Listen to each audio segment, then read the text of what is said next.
never had. Thoughts that control me until something bad. I guess you would know where I've been. Story time about how I got into doing hair, how I became a hairstylist.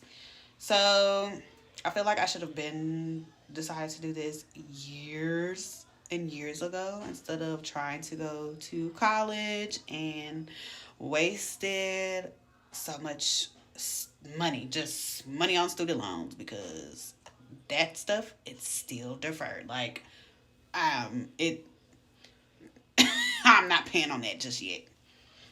Zero. It's zero right now.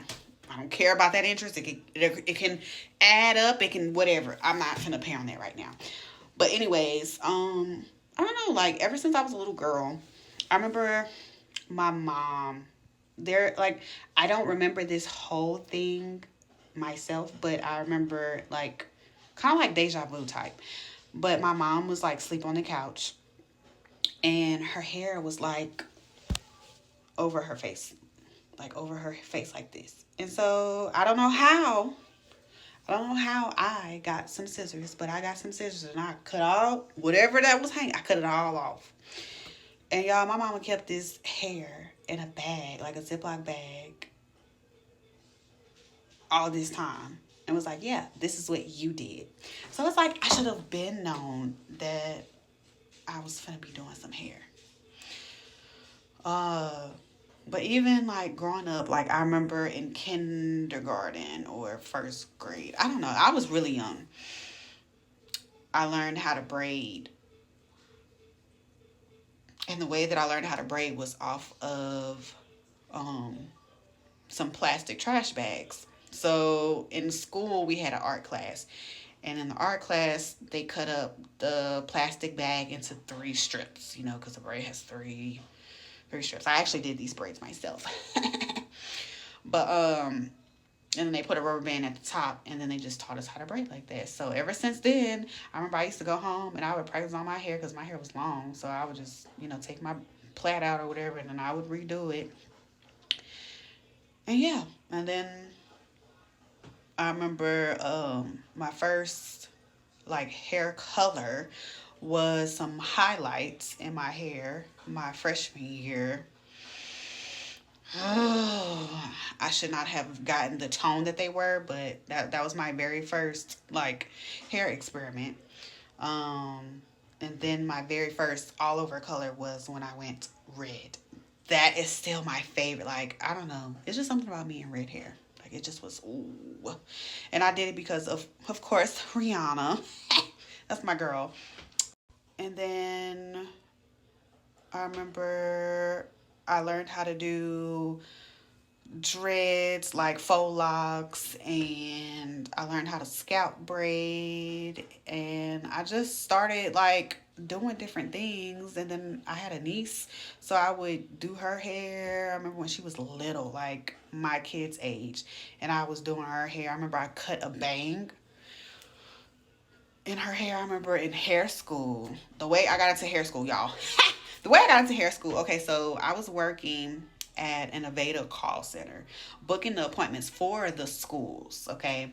And they saw all the stuff that I used to do to my own hair and how creative I was with literally anything. And they were just like, you need to go ahead and book a tour, da da da da. You need to go to hair school. And I just was like, I don't know. Fast forward, obviously, I went ahead and did it. And it's the best thing ever. Like, I feel like I should have been done this. I really have. And then in hair school, I learned so many different like haircuts. Cause the hair color wasn't really too hard for me. Not saying the haircuts were harder, but it's just so many ways that you have to hold the hair, angling it, and the way you hold your shears to get certain looks. So that was an eye opener for me. Um, but yeah, like I should have been done this stuff a long time ago. And I've had almost every hair color in the world. Like I gotta find the pictures and show y'all. So yeah, and I do my little girl's braids and her hair. I do her hair every week and it stays the whole time. But yeah, I enjoy it. I really do. And before I go, so last week I had a lady come in and she has cancer. The cancer is terminal, so she only has, so long to live. Not saying that that's, it's whatever God says, blah, blah, blah. But, yeah, so she came in with this synthetic wig and she had wanted me to wash it, cut it, curl it, and with synthetic hair, it's basically plastic. So you're not supposed to put really any heat on it or whatever. This had me stressed out the whole week. We ended up pitching in buying this lady a wig, and y'all, when I tell you she came in and I cut it so great on her, oh my god. It's just I have to add some more darker pieces in it because it's an all blonde wig and she wants dimension. That's what I told her she wanted. She didn't know what the technical name was for it. But so I ended up donating my tape ends, and we're gonna sew them into the wig, and that's gonna be hers. Cause I'm not using my tape ends, so I'm like, I might as well give them to somebody who is gonna use them. But y'all, this lady, she was just a beautiful spirit, a beautiful soul, and she was crying like she just could not believe that we did something like that for her. I didn't charge her for the cut. I didn't charge her for anything. Like, it's just a blessing to be able to do things like that for people. And she just said that she's always been the person that's giving and always giving, but she's never received. And it just really hurt my heart because it's like this lady only received, because she has cancer. Like, not saying it like that, but it's like, dang, like it took this woman to be sick for somebody to see her. And when I was walking her out, she just broke down crying some more and told me, like she's just so lonely ever since she moved out here and found out about the cancer and everything. So y'all, I just pray, and I be so grateful for my life and the little things that I have, cause bruh, I can't even imagine. I really can't. But I love this industry. I really do. So we'll see all the good things that I will partake in. I guess you wonder where I've been. Hey y'all, welcome back to another video. It's your girl Ari. In today's video, we're just gonna get to know each other a little bit more. I just picked 5 random questions from my Pinterest to answer, and y'all can get to know me a little more in my mindset. So the first question is, am I afraid to be alone? If yes, what are you avoiding in yourself? So I can honestly say no, I'm not afraid to be alone.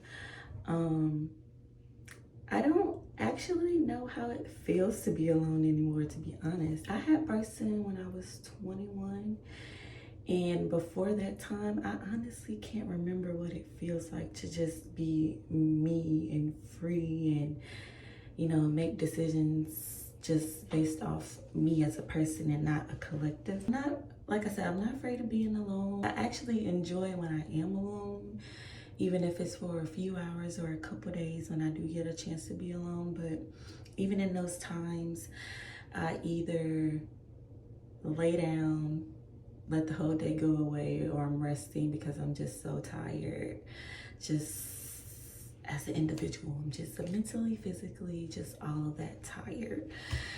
So, and then as far as like, if there was like a relationship involved, I'm not afraid to, let it go, because I feel like there's just so many other things in my life that I'm dealing with, and that's just another added to my plate, and I'm not afraid to let something go that's not really, serving its purpose, or just adding stress to my life, or just just whatever the case may be. So as far as me being alone, whether it's by myself in a relationship or whatever, I'm not afraid to be alone. I don't know if this counts as being alone, but I will say if I literally didn't have anybody in life, no family, no relationship, no kids, I would say the only thing I would be afraid of is if I didn't have friends, because I feel like, you know, a lot of us can go through a lot of things without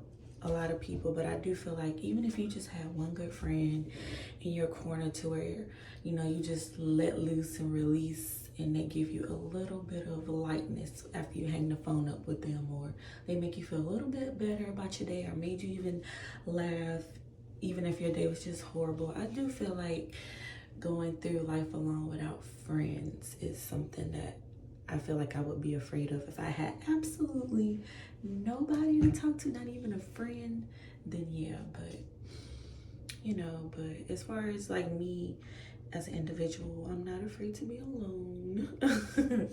Next question, what emotion do I try to avoid? What makes me feel afraid to feel it? All right, so with this question, I do feel like I'm afraid to be sad, and I don't like the feeling of heartbreak. If y'all watched the previous, what video was that? Our game night, and Adri said, Ariana, you're just the most codeless, heartless person I know, or whatever. And if you know me, like, I don't, well, to people, I don't really like express my emotions, or I'm not an emotional type of female. Like, I don't let something get the best of me in that moment, or at least around where people can see me. So as far as me, I know how to keep my feelings in check, I guess that's the word. As far as like me not feeling it or avoiding it, I don't like those two feelings, because for one, the way it makes me feel, I don't like it. It really just, if I can say whatever makes me feel the lowest in life is those two feelings. Like sadness, it just makes my heart and my chest heavy, and heartbreak is the same way. And I may need counseling for it, the way that I suppress it, but honestly, I'm fine with that, because I am able to just function through life the way that I do manage it. So I'm not really tripping about it. To answer why it makes me feel afraid, because I can't grasp it, I can't control it. It makes me feel an uncontrollable feeling that I don't like. Like when I'm alone and my feelings are just bottled up and I just can't hold it in anymore, then that's when it releases. And when it gets to that point of releasing, I just don't like the way it makes me feel. It just makes me feel just so low. I do feel like in the moment when something happens, I don't necessarily grasp it at that moment, if that makes sense. So like, for instance, if someone in the family close passed away or something, like, I am the person that has to feel like I have to be that strong person for everybody else. I have to make sure everybody else is good. And then when I get time to myself alone and my thoughts and able to think about and just process what happened, then I feel like I can grieve or, you know, deal with the emotions in a way. But it's really to myself. I don't really feel like I can ever just let loose in the moment that something's happening, because I don't know, and it's just something about me that's just like that. Like, I feel like I have to be that person for everybody else, that shoulder for everybody else to cry on, and then when it's time for me to actually feel the feeling, then I'm to myself. And like I said, it might not be the best thing, it might not be healthy, but that's just kind of how like I've always functioned for the most part. Unless it's just like somebody that's just was like really close, like for instance, like when my dad passed, like that was like a really hard time. So for that moment, I was nothing to nobody because I was nothing to myself. But you know, as I'm older now and I have kids now, and I notice that I can say, like, I feel like in my family, like I am the most, I don't know the proper word, but the strongest as far as like, I guess, feelings goes. I'm able to hold my composure more. I'm able to just be that rock for everybody else. So it's easier for me to like feel like I need to be that for everybody else. And then, like I said, once I get to myself, I can let loose. But yeah, those are the two emotions I try to involve. Next question is, how do you define financial success? How much money would I like to make in the future? All right, so I define it as being comfortable. Now, that may look like different things to other people, but to me, that looks like never checking my bank account and it's in the negative, and I'm worrying about how I'm gonna get money into my account. That looks like to me never having to worry about a bill. That looks like to me if my car was to catch a flat tire, I'm not stressing about how I'm gonna pay for it. Like, I'm good. Just being worry-free, stress-free. Like, I don't have to worry about what's in my bank account and be stressing about how I'm gonna pay the next bill, or, you know, my hair, or just, you know, struggling. That's it. That's just the word, struggling. Financial success is where I'm to a point where I don't have to struggle. I don't have to check my account to be like, can I afford this? Living paycheck to paycheck. When I have surpassed a place of these things, that is what financial success will look like to me. When I'm going to make a big purchase, I'm not checking my account to see how much in it. I know I can purchase this, and I still don't need to check my account to be like, how much did this hurt me? Like, that's what financial success looks like to me. As far as how much that will look like for me in the future, it just depends. I'm pretty good with managing money. I know how to not live above my means or whatever. But even so, if I had the means to live above my means, like, I wouldn't just waste it to end up back at a place where I don't ever want to be again. But whether that's a thousandaire, millionaire, billionaire, trillionaire, I would be happy with either or. I'm not even putting an amount on what that would look like for me. I just know I want it to be uncapped. Uncapped just means forever growing and growing and growing. So yeah, that's how I feel about that one. My next one is, what does my ideal self look like? What does it mean to be your higher self? I think my ideal self would be when I can feel like I'm at a place where I'm just genuinely happy and content and at peace with everything in my life, or I'm just in a place where I feel confident. And confident meaning, yes, physically, because I do want to feel physically confident in myself again. I do want to feel confident in my success as a person. And success for me, it's more like just whatever I'm doing with myself as in my career, I guess. Whatever that is in the future, success would be where I feel like I am happy doing something and I can wake up and be like, I love to do this every day. And I'm also being well compensated for that feeling as well, because, you know, that I just feel like that just goes hand in hand. My ideal self is where I can do things on my own terms and have free time to myself to do those things.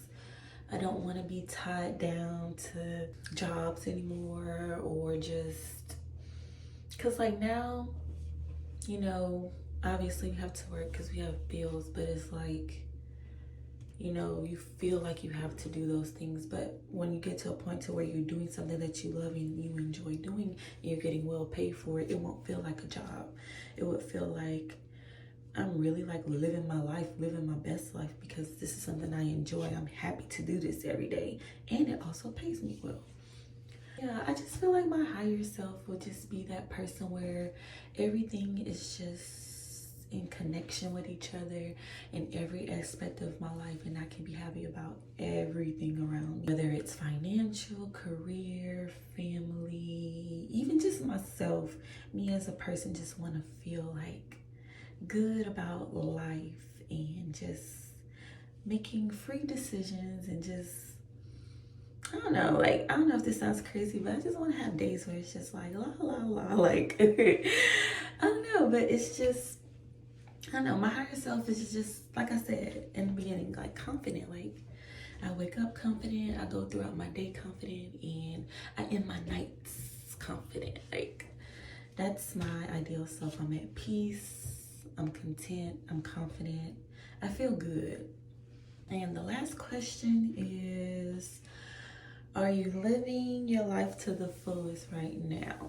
And the answer to that is no, of course. But you know, this is why it's a journey, because I'm gonna get to that point. I know I'm gonna get to that point. I feel like I'm gonna get to that point, even though I'm not in it right now. But you know, you just have to kind of take day by day and just be thankful and grateful for the things that you do have and the things that are working out in your favor, even when you feel like nothing is. Because I am one, and you can even ask my friends, like I am one to feel like nothing ever feel like it works out for me. I always feel like nothing good ever happens to me, or you know, where it's noticeable in my life. And you know, I have, you know, people in my corner that tells me like, you know, you have to see the small things and be grateful for that in order to see or feel the big things when they do come. So I am trying to be a person to feel,